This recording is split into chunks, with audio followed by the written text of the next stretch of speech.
Rep. Alexandria Ocasio-Cortez, who has already proven she knows almost nothing about her beloved socialism, the environment, energy, science, economics, job creation and government, has now shown she knows almost nothing about history. But hey, why let facts get in the way of a good tweet or soundbite for TV? Ocasio-Cortez certainly never has. Ocasio-Cortez, DNY, tweeted Thursday on behalf of statehood for Washington, D.C. A long-cherished goal of Democrats, because the city's overwhelming Democratic voter registration would guarantee that party 2 more seats in the Senate and 1 in the House. Ocasio-Cortez promotes D.C. statehood, claims, right to vote is denied. The District of Columbia Board of Elections reported in August that a whopping 76% of the city's registered voters are Democrats, but only 6% are Republicans. More from opinion of a mind that 19 other U.S. cities have larger populations than Washington, D.C. Democrats don't argue for statehood for those cities. In tweeting on behalf of D.C. statehood, Ocasio-Cortez wrote, D.C. was the first territory in the United States to free the enslaved. It's where black Americans fled the tyranny of slavery. Yet today it's where second-class citizenship reigns, and the right to vote is denied. Not really, Madam Congresswoman. The National Archives, which employs real historians as opposed to politicians who just make stuff up, says that slavery remained legal in the district until April 16, 1862, when President Abraham Lincoln signed into law an act abolishing slavery in the district. This took place when the Civil War, perhaps you've heard of it, Congresswoman, was well underway. In fact, Vermont abolished slavery in 1777. By 1804, every northern state had passed laws to abolish slavery. It took a few years for abolition to phase in some states. When confronted with these historical facts, Ocasio-Cortez tried to explain away her obviously false tweet, writing on Twitter, "The right is pushing back on this." To clarify, in 280 CHAs, D.C. was the first area where enslaved people were freed by the U.S. government. Okay, but that's not a clarification. It's a correction of a blatantly false statement, something Ocasio-Cortez could not bring herself to admit.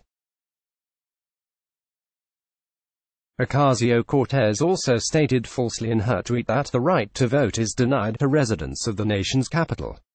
In fact, the people of Washington elect their own city council members and mayor. And since 1961, D.C. residents have been allowed to vote for candidates for president and vice president, and the district has been able to cast ballots in the Electoral College. It's true, however, that because Washington, D.C. isn't a state, it doesn't have voting representation in Congress, although it does have a non-voting representative in the House.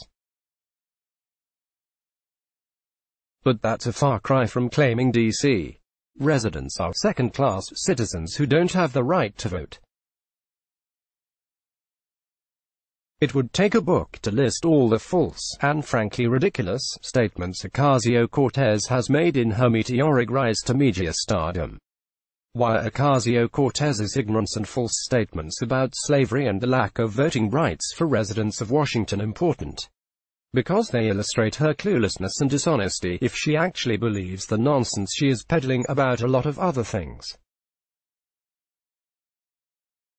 And because she has become a magnet for media coverage and has a huge social media following, the 29-year-old first-term Congresswoman, who worked as a waitress and bartender before her surprise election victory last year, has enormous influence on the left.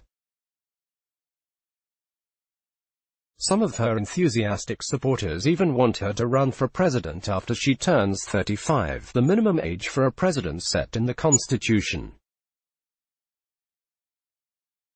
Click here to sign up for our opinion newsletter. It would take a book to list all the false, and frankly ridiculous, statements Ocasio-Cortez has made in her meteoric rise to media stardom.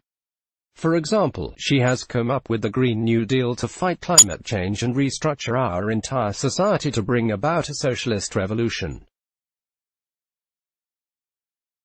In reality, the Green New Deal requires actions that are scientifically impossible. Enormous tax increases on us all, the destruction of many industries and millions of American jobs, and trillions of dollars in new government spending that would bankrupt our country. And on top of it all, the Green New Deal wouldn't even affect climate change, because it would do nothing to reduce carbon emissions in other countries. Click here to get the Fox News app. In addition, Ocasio-Cortez's embrace of the failed system of socialism is downright scary. If she seriously thinks Venezuela, Cuba, North Korea, China and the old Soviet Union are role models for what the U.S. should be, she needs to go back to elementary school and catch up on lessons she missed. The Congresswoman could have a great career as a writer of fantasy and science fiction. What comes out of her mouth and her Twitter feed is so divorced from reality that no one who has made it past kindergarten should take it seriously. Click here to read more by Justin Haskins. Let's block ads. Why?